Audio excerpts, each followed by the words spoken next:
महाराज जी, मेरा प्रश्न है कि मुझे बुद्धि व विवेक में अंतर समझ नहीं आता कि ऑफिस में या घर में मेरा ये निर्णय बुद्धि द्वारा लिया गया है या विवेक द्वारा। विवेक का जागरण किस प्रकार? बुद्धि बुद्धि का कार्य होता है निश्चय करना, और विवेक का कार्य होता है उसके निश्चय में फाइनल सामने दिखाना। अब अगर विवेक है तो तत्काल वो कहेगा कि अपनी मर्यादा में रहकर भोग में सुख है, पराई स्त्री की तरफ आंख उठाना घोर पाप है, ये विवेक। अब वो नहीं करने देगा। विवेक है, बुद्धि ने तो कह दिया कि भोग में सुख है, उसका निर्णय होता है। और विवेक का निर्णय होता है कि सत्य क्या है और असत्य क्या है, धर्म क्या है अधर्म क्या है। ऐसा कैसे?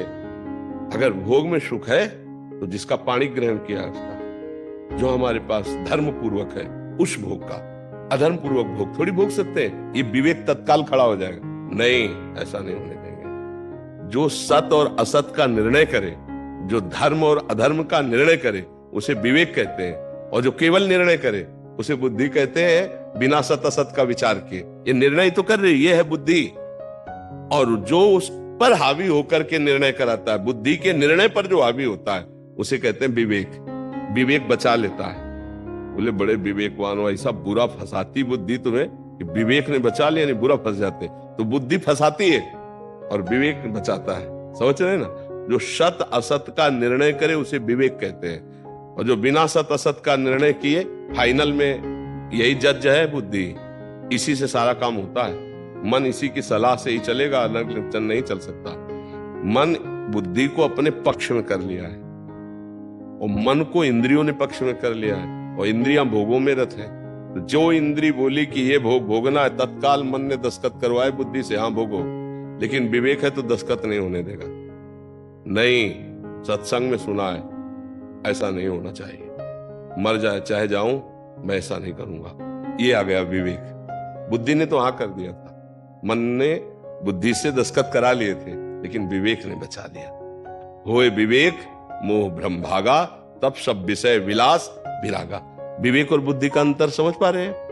महाराज जी, जब हमारा जैसे समर्पण नहीं था तो हमने ये दो जजमेंट में से एक सोचा कि हमें ये करना है, और बाद में उसमें पछतावा हुआ कि क्या मेरा विवेक क्यों नहीं जा रहा उस समय, क्यों मैंने सही डिसीजन नहीं ले ली। हाँ, इसलिए कि आपके अंदर मलिनता अभी है, बुद्धि अभी मलिन है, विवेक पूर्ण रूप से जागृत नहीं हुआ, इसलिए ठीक निर्णय नहीं हुआ। ये पश्चाताप तो हर एक को होता है, नहीं होता? तो बुद्धि तो काम कर रही थी, विवेक नहीं था। पर विवेक तो साधु संग से होता है, वो बाजार में मिलता नहीं, वो स्वयं पैदा नहीं होता है। जागृत कैसे करना है? संत संग से। जो साधन गुरुजी देते हैं उसी से विवेक जागृत होता है। ये विवेक बाजार में नहीं मिलता, नहीं खरीद लिया जाता। बुद्धिमान बहुत है सब, विवेक नहीं है। विवेक है साधु संग के। एक बच्चा एकांतिक में एक दिन सत्संग सुनता है, उसने कहा मेरे मित्र मुझे ऐसा ऐसा सिखाते हैं, और ऐसा ऐसा, मैं चाहे जैसा मर जाऊं पर मैं ऐसा नहीं करूंगा गुरुजी, क्योंकि आपने ऐसा कहा। वो बात में छोटा बच्चा एक निष्ठा खड़ा होकर के अपने आप दिखा रहा था। ये क्या है? उसके अंदर विवेक जागृत हो गया। ये बच्चे गलत सिखा रहे हैं, क्योंकि गुरुजी कह रहे ब्रह्मचर्य से रहना, ये गलत सिखा रहे, मुझे नहीं करना, ये गलत काम। संत संग के बिना विवेक नहीं आता, वो बाजार से नहीं मिलता। बिन सत्संग विवेक न हो। तो देखो, आपके अंदर सत्संग सुना तो विवेक तो आ रहा है ना, कि आप बचना चाहते हो बुद्धि के निर्णय से।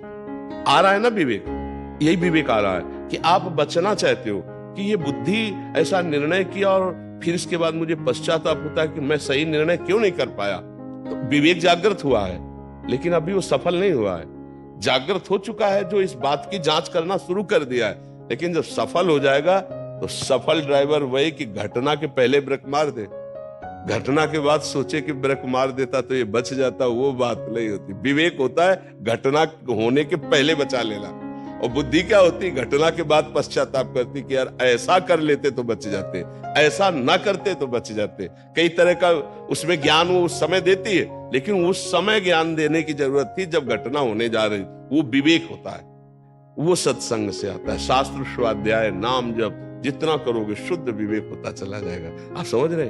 हाँ, अब गंदा भोजन पाओगे, गंदे दृश्य देखोगे, गंदे लोगों का संग करोगे तो अविवेक जागृत होगा, विवेक नहीं, अज्ञान जागृत होगा। समझ पा रहे? महाराज जी, जो हमसे रह गया, पीछे गलत हो गया, बोलो तो वो भूलो, हमारा प्रारब्ध, भूलो, उसको भूलो। वर्तमान को भूत के चिंतन में नष्ट करना मूर्खता है। भाई अच्छा हुआ या बुरा वो तो हो गया, समय तो गया ना। अब मैं इस वर्तमान के सेकंड को उसमें क्यों नष्ट कर रहा हूं? ये मूर्खता है। इस समय मैं बोलूं राधा राधा, वो भी ठीक हो जाएगा और आगे भी भविष्य भी ठीक हो जाएगा।